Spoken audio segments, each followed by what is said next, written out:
On Tech News Today, the iPad Pro ships today, but is it worth the money? Plus, new Microsoft tech can read your emotions.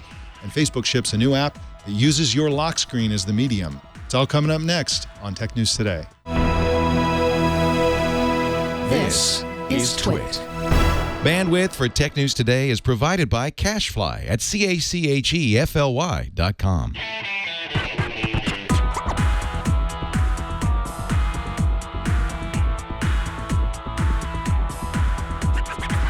This is Tech News Today for Wednesday, November 11th, 2015. This episode is brought to you by ZipRecruiter. Are you hiring?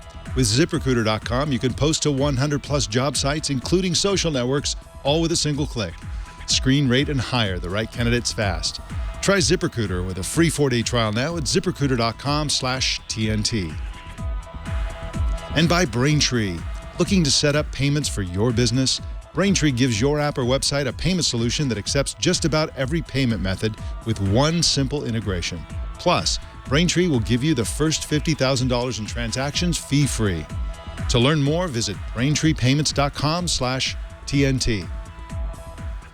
Tech News Today is the show where we talk about the tech news with the journalists who report it. My name is Mike Elgan, and our co-anchor today is Kevin Tofel's giant iPad Pro. Welcome to the show, iPad Pro. We're both here. Unbelievable. Twins. That is big. It's life size. That is a large tablet you got there.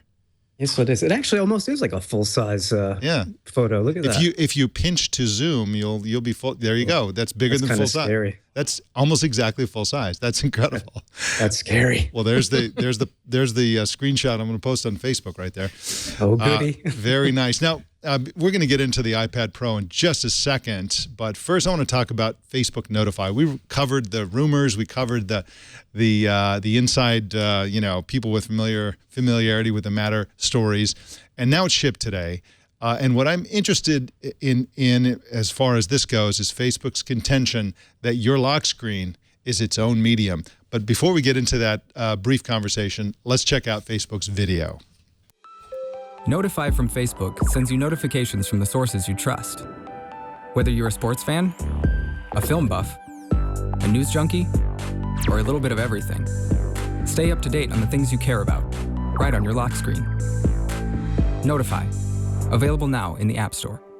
Lock screen is the medium, and the link doesn't send you to a story that's in the app. The link sends you to the publisher's mobile web page.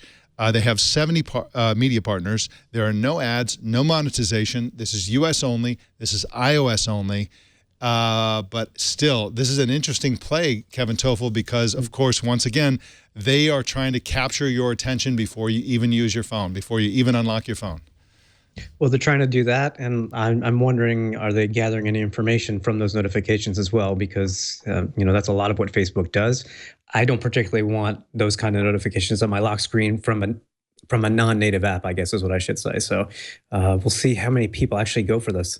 People will go for it. If anybody can get big numbers, it's Facebook, and I don't know why, but whenever Facebook has a new app, millions and millions and billions of people jump on it, but we'll see what happens here. This is clearly a play against Twitter. I think a lot of people use Twitter as their source of incoming news, and of course there are lots of news notification apps, but this is Facebook's version, and so this is likely to maybe get a few eyeballs from Twitter. But again, I'm sure they'll monetize it eventually, and I'm sure that they'll gather the information on you immediately. Let's jump on into the big story. The big story. Apple's ginormous iPad shipped today. The iPad Pro reviews are hitting the internet. Patrick Moorhead wrote an extensive review for Forbes based on a week of hands-on testing, and he joins us now. Welcome to the show, Patrick. Thanks for having me on, Mike. I really appreciate it. I really appreciate you coming on. Now, Apple appears to be positioning the iPad Pro as something of a laptop replacement, or at least a Surface Pro replacement. What do you think? Can you replace your laptop with an iPad Pro? I would say right now the answer is no. And it's interesting. I came into this week thinking that I would have the answer to that question, but every time I tried to compare it to a Surface or even a notebook, or even a Mac, what I came back with was this thing is an iPad, because there are a lot of considerations to put in. And once you realize that Apple isn't trying to do this you say, okay, they're trying to make an iPad that does a whole lot more things, that is a whole lot more powerful. That's kind of where I left it.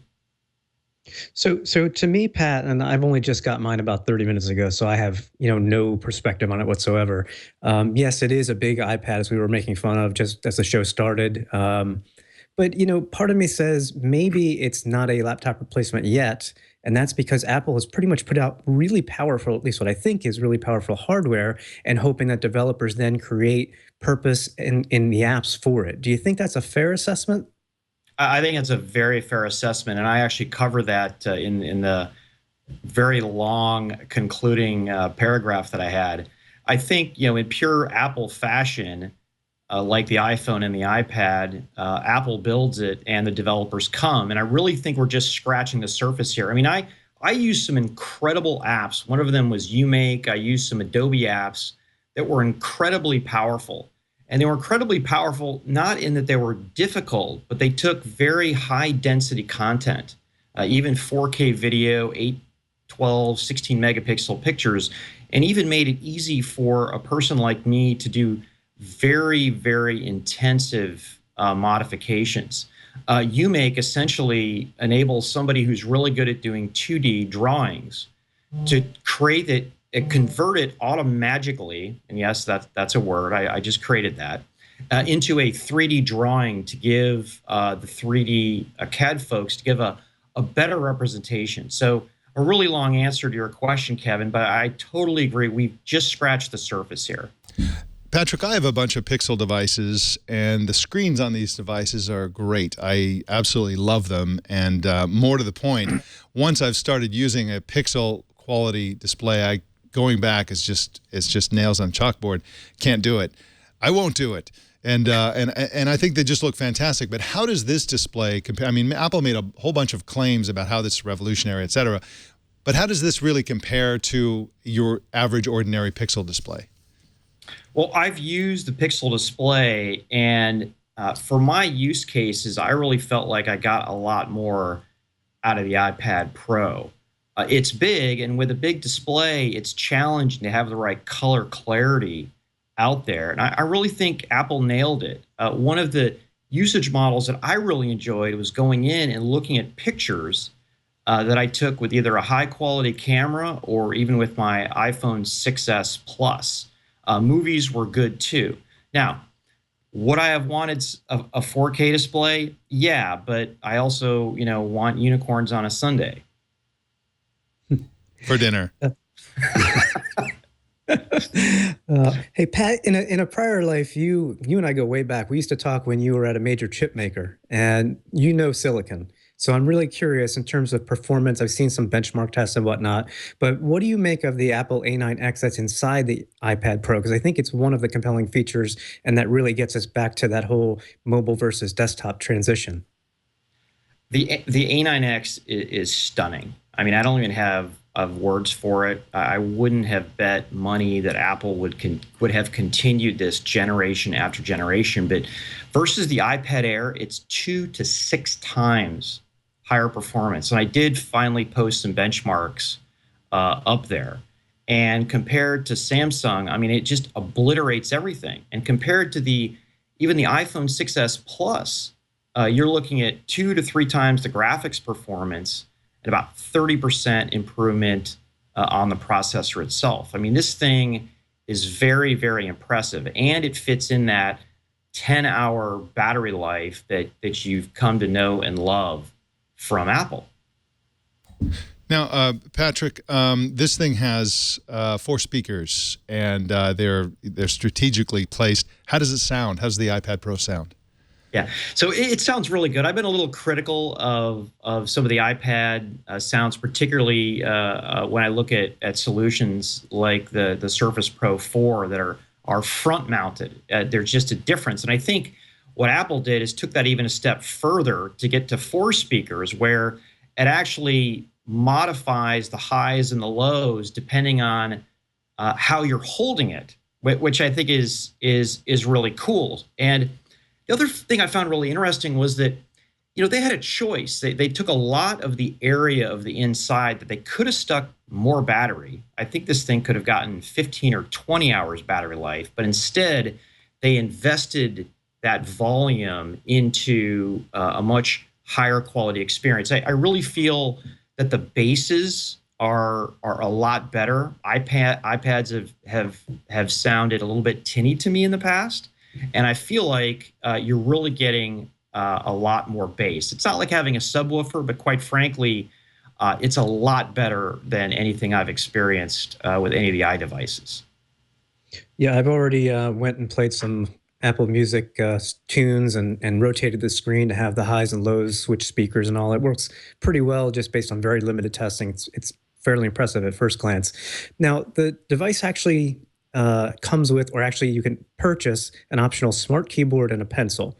I think it's a major faux pas in that the reviewers obviously got the accessories, but I went to the Apple Store today and I tried to order online. You can't get those yet. So I've got an iPad and no smart keyboard. So I'm propping it up with a Surface Pro 4, actually. Oh, wow. Yeah, but hey, it works. So Patrick, maybe you can tell me what it's like to actually use the smart keyboard, because I think it's going to be a must-have accessory, and then perhaps even the pencil as well. Yeah, so Kevin, on the keyboard is a key. Smart keyboard is an important point here. I've been using an iPad with a keyboard since the first iPad came out, and I've used it for note taking, doing basic things. But I'm really impressed with the way the keyboard worked out. The spacing was good. I'm not a big, I don't know. I don't complain over travel in a keyboard, and I'm writing research papers on this thing that might be 10 or 20 pages long. I was actually very, very comfortable with it. The one piece that I would have liked would have been a backlit keyboard. Apple is actually going out of their way that says, hey, if you do want a backlit keyboard, Logitech has one. As far as them not being at the store today, I think that is a miss. And I think that at a minimum, somebody should get some sort of a smart cover, and hopefully at the store there was a smart cover for you to at least to get a little bit of tilt action out of it. The other thing I like that the other Bluetooth keyboards don't have is with the Bluetooth keyboards that I use with the current iPad, I always felt like I never actually took it out and used it like a tablet. But with the Smart Connect technology, it's really easy to take the tablet on and off, and I do appreciate that. The one thing I want to add as well is this is not meant to be a protective case that you want to throw on the concrete. It is a cover with a keyboard, exactly as the name says. And what do you think of the pencil?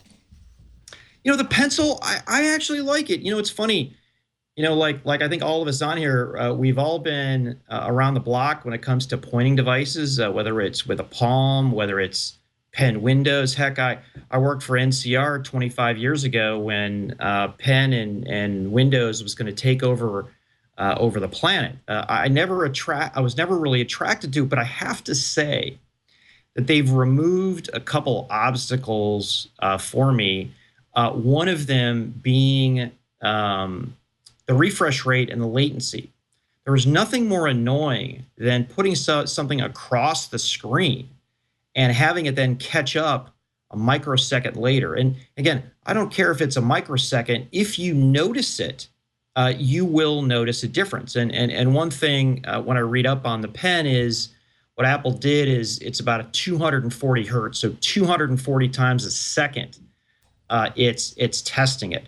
The other thing that I thought that was neat that I totally missed when I was at their launch event was the fact that the harder you press, and even if you press on the side, you will get this effect like you're using a lead pencil or a piece of chalk or a crayon, and it really added an extra element to it. I have to say that charging, when you plug it into the side of the iPad, the first thing I thought was, gosh, this isn't kind of Apple-like. I've got this thing sticking out of the side of my iPad. But if you really want to make things look great, they have an adapter so you can plug it into any type of Lightning charger. So the final thing I want to say is that what's different here is that when you look at other pen-operated systems, a lot of the times they were so thick that it just wasn't comfortable to go and take notes on. And if you think about it, look at a legal pad. A legal pad is really thin.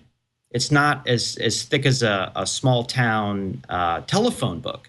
And I think that's where the thin nature of the iPad Pro, which by the way is about as thin as my iPhone 6S Plus, I can see more people gravitating toward this because essentially the angle between the device and the pen is a good angle that you feel more comfortable using. Pat, you mentioned that you write long 10, 20-page research papers on this, and you're happy with the keyboard. I think one big hang-up that people are getting stuck on, and compare this especially to the Surface Pro products, there's no mouse or trackpad support here. And I kind of understand why that is. iOS is a touch-friendly, system. That's the way that Apple envisions it. Do you think they're missing out here, or do you think they should perhaps consider adding maybe support for their Bluetooth keyboard or a Bluetooth mouse, rather? Boy, Kevin, that is one of the biggest questions out there. Personally, would I use the iPad Pro more if it had mouse support? It would. But I think that the fact that they're not providing that support says that they're not trying to necessarily take out the PC or the Mac or the Surface Pro. Where I do find a little bit of a challenge is when I'm moving around pictures or changing, copying and pasting. And for me, and again, I grew up with PCs and Macs for a long time. Using the right click and using a mouse when I'm moving text around or moving, let's say, pictures or an object around is really tough. What I haven't done yet, because I think I know the outcome, is try to do a PowerPoint presentation. I think that would be difficult with using just my fingers and the keyboard. And I think that is where areas where the Surface Pro 4 PCs and Macs excel. So another proof point, Apple's not trying, Apple's trying to create an entity of their own. And I think, how about those millennials or older who grew up on smartphones and touch? Are they more agile with their ability to move objects around, let's say a spreadsheet or a research paper? I think time will tell. Well, I'm like you, Patrick. I have been using a keyboard with my iPad since the very day that it shipped in 2010.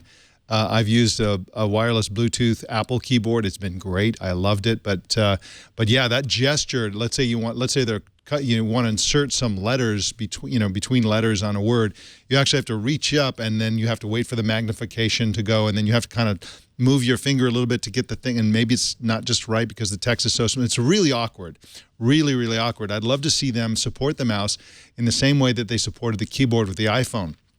When the iPhone first came out, there was literally no physical keyboard that could be used with the iPhone, and everybody complained about it. You look back in 2007 at all the complaints about the iPhone. They were all about the on-screen keyboard, which nobody was used to, and which everybody said, nobody's going to get used to this. Everybody hates it. And now, BlackBerry comes out with a physical keyboard, and people are like, who needs it? We got the screen. So they changed that behavior by not allowing third-party or even Apple hardware keyboards, but then quietly and slowly they just sort of subtly supported it with Bluetooth, and now you can use a keyboard with the iPhone or the iPad. I'd love to see them do that with the mouse with this iPad. Just sure, 6 months, a year, don't let anybody use a mouse, but then all of a sudden just throw a switch and issue a new version of iOS and just quietly support the mouse for people who want to do it. No, you have to make a big deal out of it, but it would be really great. And by the way, I'd also love to see that, control paste kind of keystrokes to copy and paste and do simple things like that, because right now that whole poking at the screen when you're using a keyboard thing doesn't work at all for those of us who want to use a keyboard. Yeah, Mike, and in fact, one thing I failed to mention about the keyboard is I would have loved to have seen a home key. because with iOS 9 and multitasking, you do want to go home a lot, and there is touching the screen. With the physical button, I found on my Bluetooth keyboards, there's a dedicated home button, which was much appreciated. And one thing we haven't talked about necessarily yet that was so striking was I tried to, like I said, initially use this as a PC or Mac replacement, and some things that came back really kept getting me back to, this isn't meant to do this. Is what I'll call your file state. So with a PC, a Mac, or a 2-in-1, Surface Pro 4, things like that, that pretty much all of your files are going to be on that device. And let's say a segment of them will be up in the cloud. You go into, let's say, Outlook or your email program, pretty much when you do a sync, all of your files are going to come down. That just isn't the way that iOS works. Let's say you're getting on a plane or going into a place where you have spotty coverage. I'm taking Thanksgiving break and heading down to a place that I know coverage stinks, and I don't know if I'm going to have Wi-Fi in my rental house. And I'm thinking, okay, how do I know if I can get all of my files on my iPad Pro? You just don't know. And what it does is it requires an extra set of thinking.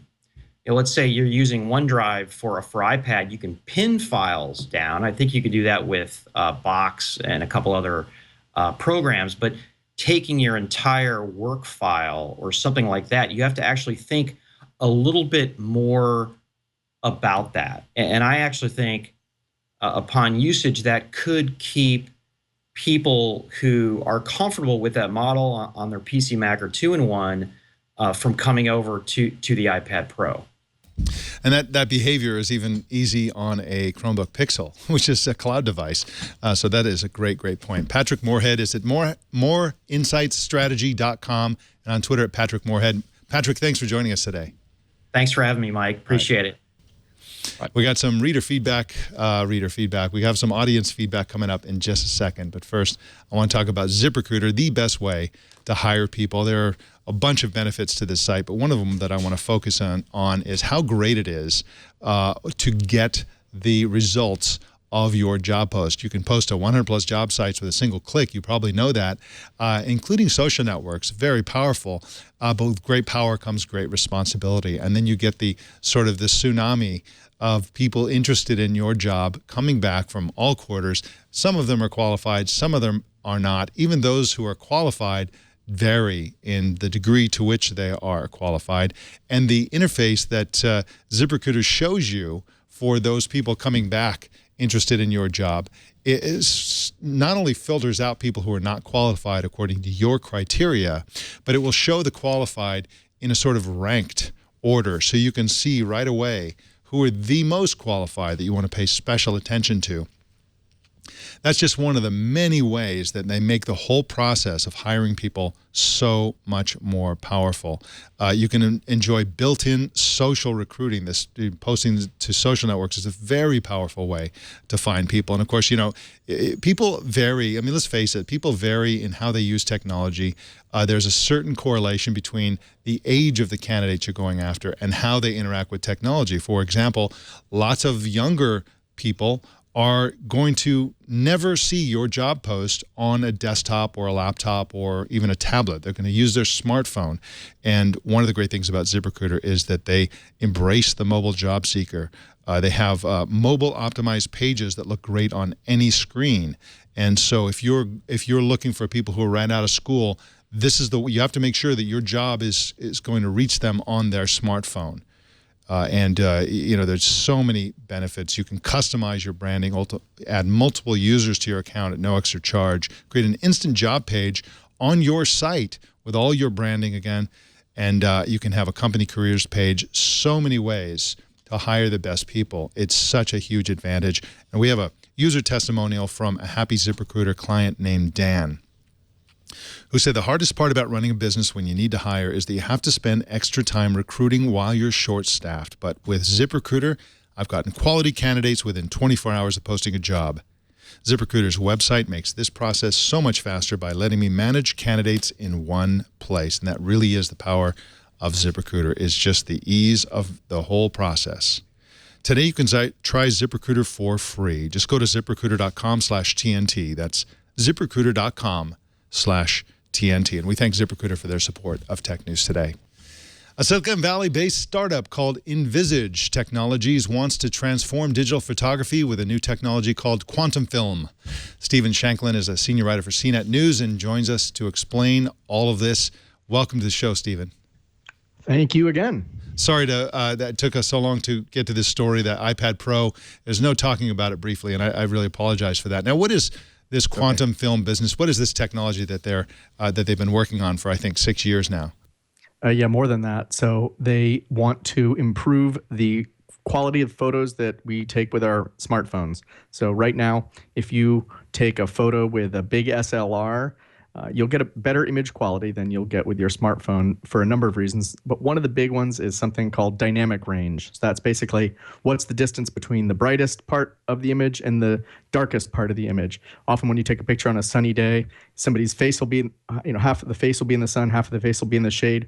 The sunny side is super bright, washes out, looks terrible, and the dark side is shadowy and you can't see details. Quantum film is the product from Envisage. They hope to fix that with better dynamic range than you get in your typical smartphone camera today. Their first product is going to show up in some phones next year, and they won't tell me which smartphone makers are going to buy them. It's not going to be Samsung or Apple, but I suspect we might recognize some of the names eventually. So we'll see. It's not going to be easy for them to get a foothold in this market. It's very competitive. The leader in the market, Sony, has a huge advantage and very tight customer relations.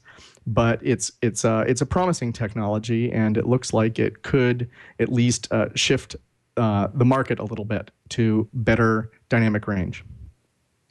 Yeah, Stephen, speaking of dynamic range, I know that Samsung has their new HDR, or high dynamic range televisions, coming out. And if I'm not mistaken, they're using quantum dot technology. Is there any relation to the quantum film technology that's going on here? Yes and no. Both of them use quantum dots. Quantum dots are little teensy tiny little bits of semiconductor. Semiconductor are materials conduct electricity or don't, depending on their environment. It is a popular new idea for displays, but it's actually slightly different in implementation. So when you're generating light, which you do with the display, you need certain materials. When you are detecting light, like you are with a camera, you use different materials. So at its core, it's the same idea. Quantum dots, these are tiny little things. You can fit tens of thousands of them in the width of a human hair. So at the core, it's the same technology, but the implementation is, of course, quite different. And the challenges of creating light with them versus absorbing light with them are different.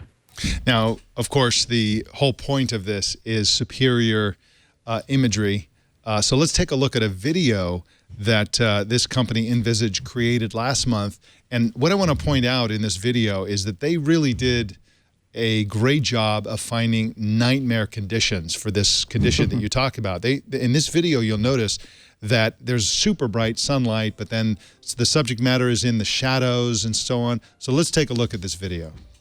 All right, there's a couple of kids that are racing teddy bear cars or something like that, and you see that there's shadows in the background, bright sun. The kid is in the shadow, and what I'm struck by, Stephen, is that this kind of looks a little bit like film to me, unlike digital. So, yeah, this is one of the markets they're actually eventually aiming for. They think this gives a more cinema-like look to photos and to video. So initially we'll be seeing this in smartphones. The company's aspirations are to make it into regular still cameras and into video cameras. This particular sample video they made, I think I complained about the colors when I was talking to Envisage about it, and they said, oh, actually, that was a deliberate choice. We were trying to give it a Wes Anderson look. So that's why the color balance looks a little funny compared to what you might be used to, not quite exactly natural. But And also that was done with a very prototype hardware. I actually saw the video a couple months ago before it was public, and so that's been.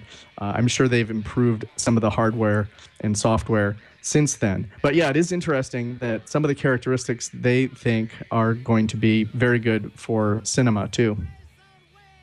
Stephen, when I think about smartphone cameras, I think of brand names such as Sony, Samsung, Omnivision. And these guys have been around for a while. They've spent a ton of money, building out their camera technology that is now used in other products, the iPhone, for example. Do these guys really have a chance to actually sell the camera sensors, or do you think it would be better off if they actually just license the technology to other camera makers? Well, those two avenues are not mutually exclusive. And in fact, I think it's quite probable that they might license some of the technology. They've got a lot of patents, 56 so far, and they've got 100 or so in the pipeline. So they've got some significant intellectual property there. And they've also, of course, worked on lots of other engineering challenges to make it work. So they have a lot of experience. That's something that a company like Sony or Omnivision could just buy. They could acquire the company outright, or they could license it. I do think the company envisage it will be very difficult to crack into the market. As I say, the existing smartphone companies, they have very tight relations, but they have some significant advantages. And I think they raise a fair point when they say the camera is one of the few ways you can differentiate a smartphone these days. If you're Apple, okay, that's great. You've got the iPhone. But if you're anybody else, you really have to work to get customers' attention. This could be one way that a smartphone maker could at least get some attention. And, it's not going to be easy, but it does potentially make, a way for Envisage to make some money, to gradually spin up the technology. They think eventually it will be less expensive to manufacture than current cutting-edge image sensors. So if there's a price advantage over current silicon-based image sensors, then, that could attract a lot of mid-range smartphone buyers, I think. Very, very cool. Great to see yet another Silicon Valley company kicking butt and inventing a new technology that could make our lives better, and certainly could make them richer. They've got, like you said, they've been around for a long time. They got dozens of patents. They got lots of employees. I think it's like in the 75 or something like that employees. So this is they're serious. They're getting funded. And like you said, the product is coming out next year to manufacturers, so we'll see who that is. Stephen Shankland is at news.cnet.com and on Twitter at STShank. Stephen, thanks for joining us today. Thank you for having me on the show again. All right, thank you. Bye-bye.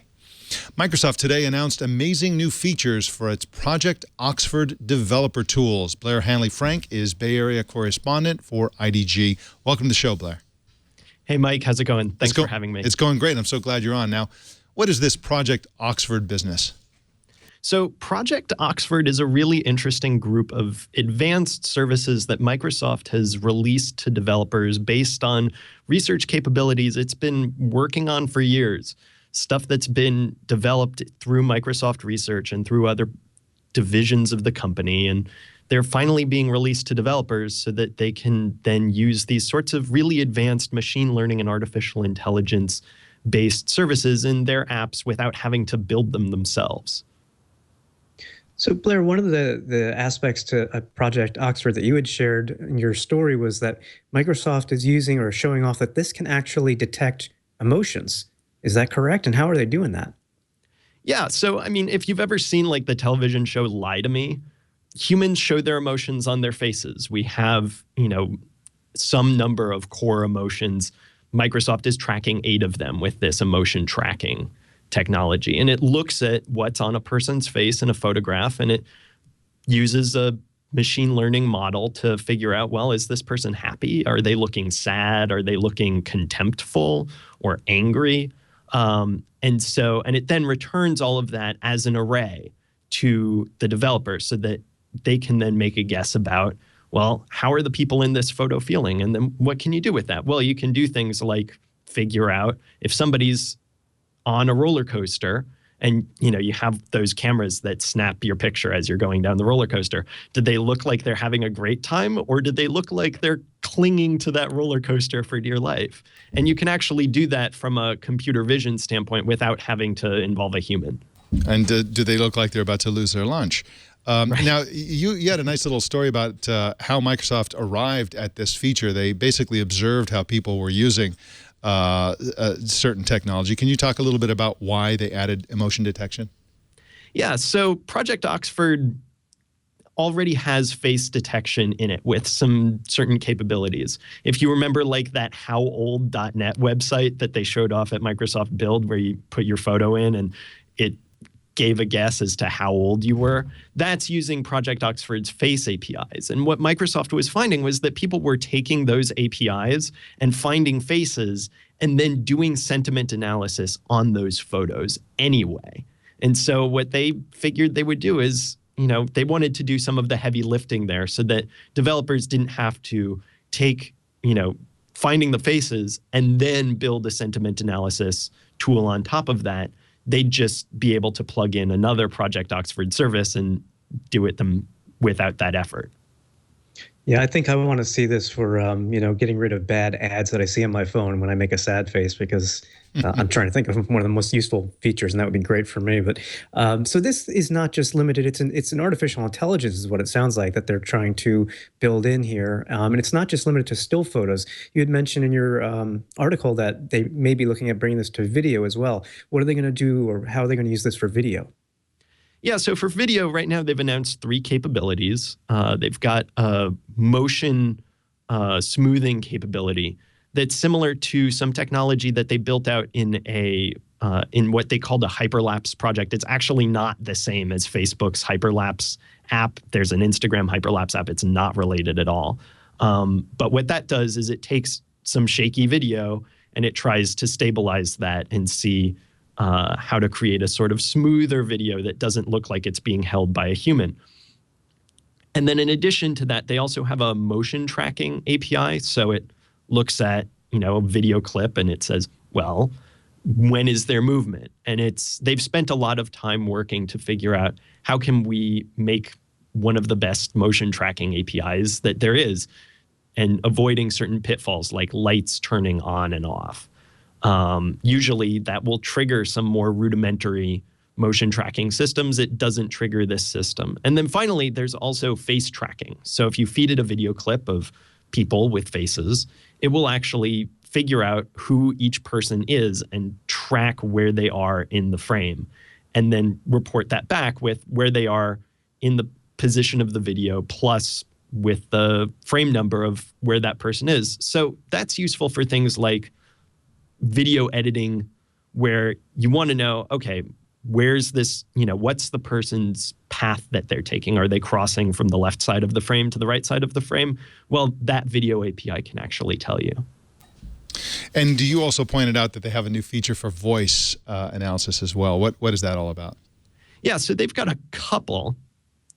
The first is this sort of speaker recognition service where you feed it an audio clip and it references that against a model that you've already built up in it about who a person is. So you can say, feed in a chunk of me talking into this service, and if it knows what my voice sounds like, it'll return a result saying, here's how confident I am that this person is talking. The sort of more interesting, more advanced service that they've also announced is what they're calling the Custom Recognition Intelligent Services, or CRIS. And what CRIS does is you are able to build a custom voice recognition model for situations that are otherwise unsuited to just sort of like a one-size-fits-all voice recognition model. Like imagine you're trying to transcribe little kids talking. They talk very differently to adults. And if you're in a noisy situation, like say a baseball park, you're not going to get the same sort of fidelity as you would in like a quiet recording studio. And so the way CRIS works is developers feed it a model by sending in audio clips along with transcriptions of those audio clips. And that goes into some machine learning special sauce that Microsoft has built up. And from there, you're able to feed it new audio, and it will be better tailored to transcribing that audio than just sort of a general off-the-shelf speech recognition model. Yeah, this type of machine learning probably requires some hefty processing power, Blair. So I'm wondering, is it something that runs on a phone, or where is this actually all taking place, all the analysis? all of this is happening in Microsoft's cloud because they, in order to do some of this stuff, they require what there was someone I was speaking with at Microsoft. He called it an egregiously large model in some cases that they're doing, that they're using to drive all of this. And so it requires a lot of power. And also Microsoft is constantly iterating on the models that they're using for these services. And so those two things together mean that the company right now is only really focused on providing this as an internet-based service. Now, of course, they've gotten a lot of feedback from developers saying we want to be able to turn these services into something we can use on a client-side basis in an app on a phone without an internet connection. But that's not in the cards just yet. I think one of the biggest news stories of the year, especially in the last few months, and I don't think anyone has really fully appreciated the magnitude of what's happening, is this extensibility of artificial intelligence. Google came out with its, they're basically open sourcing Project TensorFlow, which is AI. It's the AI that Google uses for everything, and they're basically open sourcing that. And in this case with Microsoft, they're basically providing APIs to all this really powerful artificial intelligence. And there are other projects as well. Suddenly, artificial intelligence is everywhere, including to tiny startups. And so it's a new world. And I think this is really going to change things. I'm really excited, as Project Oxford could easily tell by analyzing my face right now. And so, Blair, I want to thank you for coming on the show. Blair Hanley Frank is at idg.net. That is the IDG news service and syndicated across Computer World and CIO and a bunch of other publications. And you can find Blair on Twitter at BELRIL. Blair, thank you so much for joining us today. Thanks for having me, Mike. Right, bye-bye.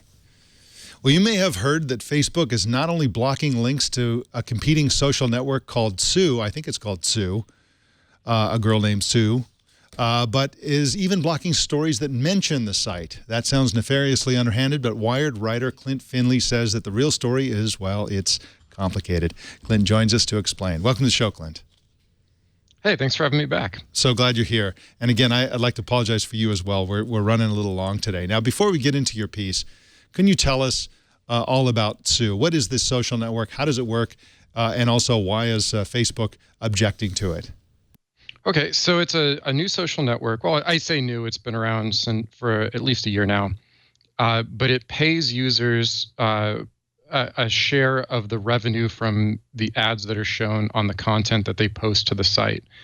But they go a step further, and they actually share some of the revenue of people who you refer to the site.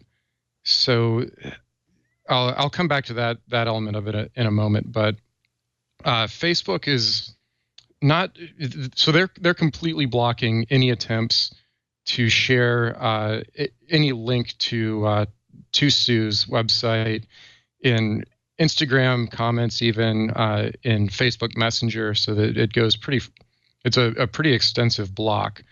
Facebook says that they're violating some of their terms of service and essentially spamming people.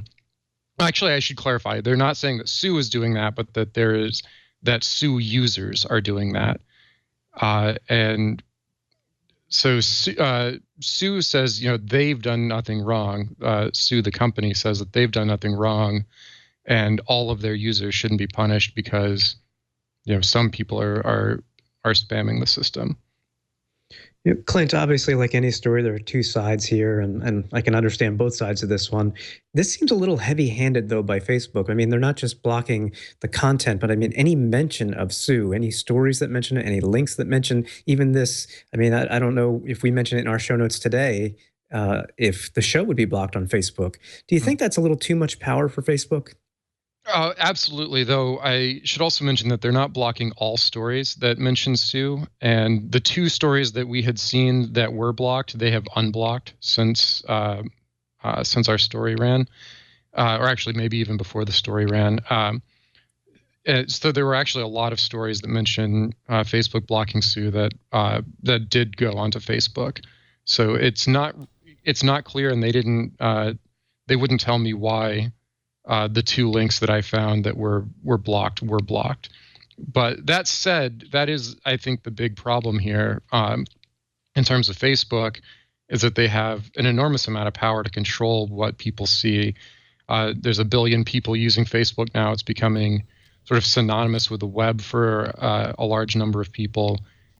In some developing countries, they have this program called Internet.org that subsidizes data for some websites, but not others. So they have this enormous ability to be the gatekeeper for the web right now.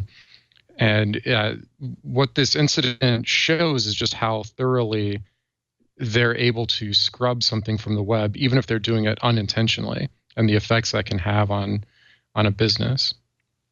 Yeah, Facebook's MO seems to be, they seem to live and die by the adage that it's easier to ask for forgiveness than permission. They do lots of stuff like this that honk off a lot of people, and when they get bad press, they quickly change. They often apologize. I've been tracking that on Google+, the endless Facebook apologies.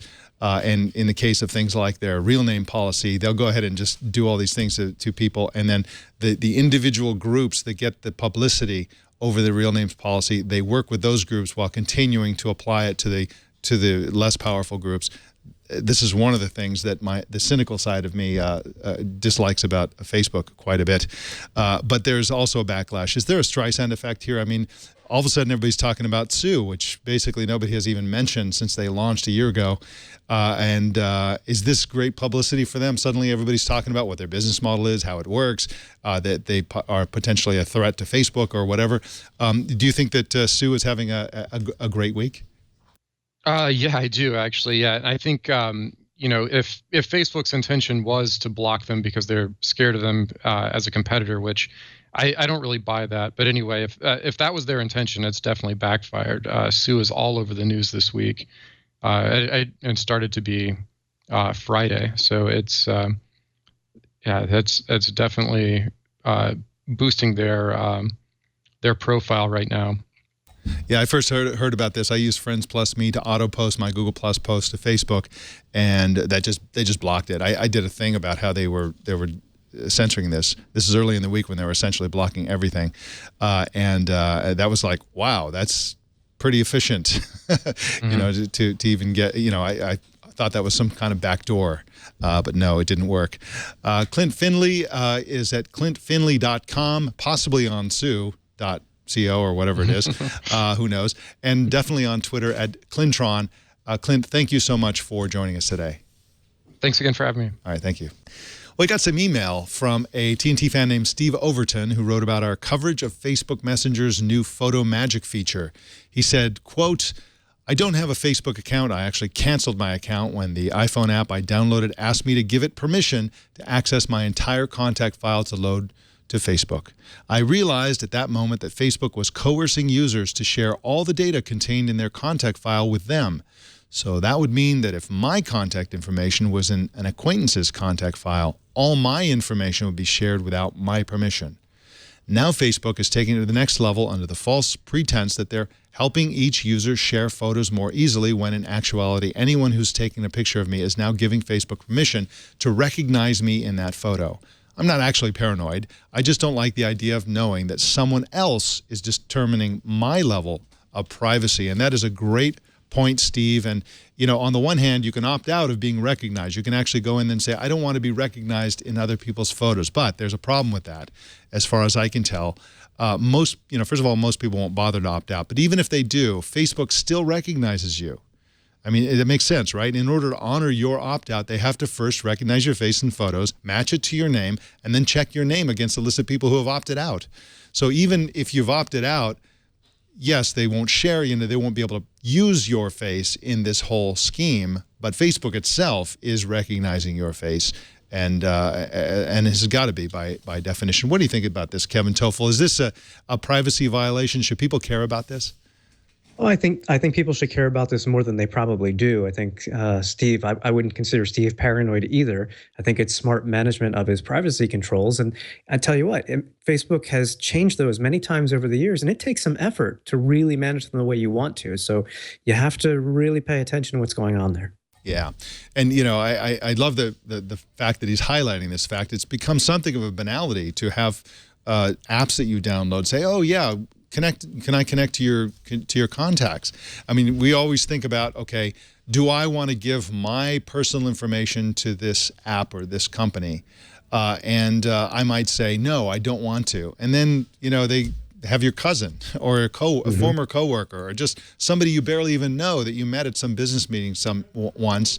You gave them your business card. They put all your data into their business card, and then when that person downloads the app and they say, can I get access to your contact? They say, sure, yeah, go ahead. And your contact information is being made available to this arbitrary company, and you don't even know it. So this is a pandemic, and your data is definitely out there. And there's really, as far as I can tell, nothing anyone can do about it, except in this case, essentially a protest in the form of not using Facebook, for example. Well, we got another email from Dustin Cunningham, who commented on our coverage of Comcast's new data cap.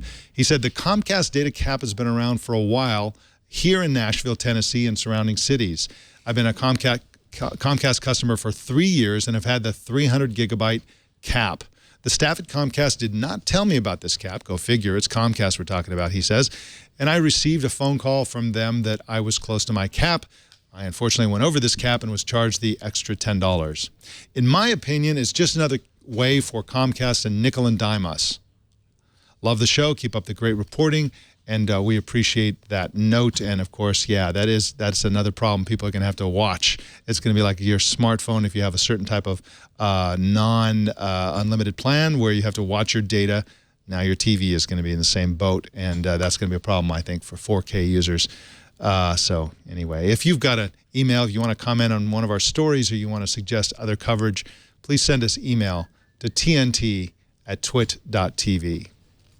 Well, we're going to wrap the show up in just a sec. I want to talk about our other sponsor today, which is Braintree. If you're selling something online, if you have an app or you have a website and you want to take payments from people, you have to use Braintree. There's really, as far as I'm concerned, no sane alternative to Braintree. It's so easy to accept every form of payment. You name it, Android Pay, Apple Pay, Bitcoin, for crying out loud, all the credit cards.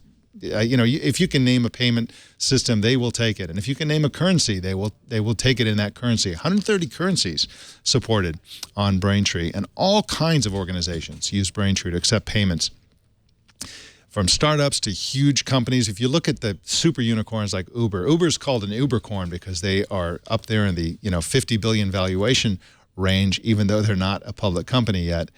This started as a very tiny company, and they started from the beginning with Braintree. The simple payments, the flawless, smooth payments that Braintree provided them was part of their secret sauce that enabled them to grow to such a massive company. And the list of startups that uses Braintree is very, very long. And this works for your company as well. If you are a tiny, tiny company and you want to grow to be a bigger company, Braintree will grow with you all the way up. It's just a fantastic system for that reason and many other reasons. And like I said, you can get a Braintree account very, very quickly. Their payouts are very, very quick. This is a nimble company, and they make stuff happen very, very fast. So we want you to try Braintree because Braintree gives you a full stack payment solution. They give you support for all payment types that your customers might want. One simple integration across all platforms. They have superior fraud protection, great customer service, and as I mentioned, super fast payouts. Check it out for yourself. Go to BraintreePayments.com/TNT. Our TNT fan of the day is Brian H., who posted this picture on Twitter. He watches Tech News Today on his Surface Pro 3, and he tweeted the photo on Twitter because he says he's happily stopped using Facebook. This is a theme today, I guess. People are stopping Facebook. And there is a cat. It's not Catterday yet. It's Wednesday, but there is a cat nonetheless. Very, very nice. Surface Pro 3. Shows how you watch or listen to TNT. Just record a video or take a picture of yourself or your setup and post it on Instagram, Google+, Twitter, or Facebook, and use the hashtag HowIWatchTNT so we can find it. Kevin Tofel What are you doing for the rest of the week besides playing with your iPad Pro? You're right. I'm going to play Angry Birds like there's no tomorrow because the birds are just so big. I'm going to spend a lot of time with this. I mean, you'd appreciate this, Mike. You're a Google Plus fan. You got that here. Yeah. If you want, you got Tweetbot there, and yeah. So I'm gonna see how much of this I can really use for the way I work, which is not very computer intensive. Although I do some Java programming, I can do that on a cloud IDE, so that's not a problem. But I'm gonna miss that mouse and support, I think. Yeah, we'll see.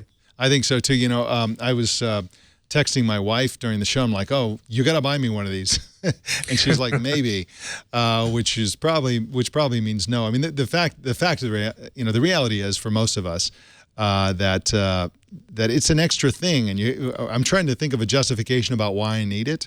I have a very expensive MacBook Pro. I have a very expensive iPhone.